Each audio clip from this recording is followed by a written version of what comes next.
Hi, saxophone players. So we are going to learn our last new note for the year in the book.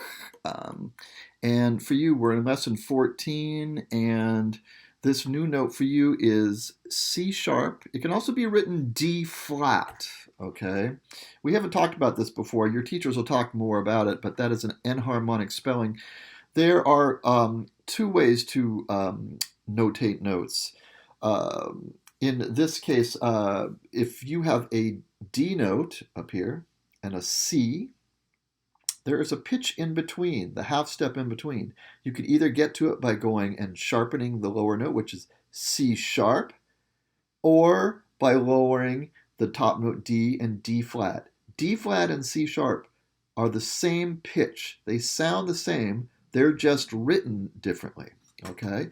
C sharp on the saxophone is no keys. Okay?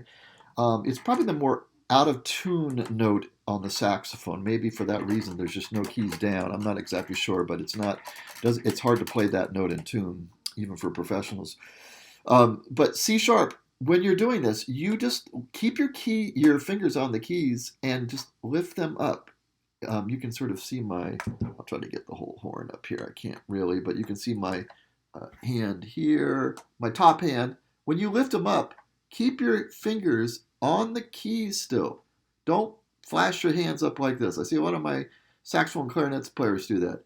It's going to take you too long to get back down to the keys on the next note. You could be going from C sharp, which happens in Let's Go Band when you learn that, C sharp to D, and D is all the fingers down.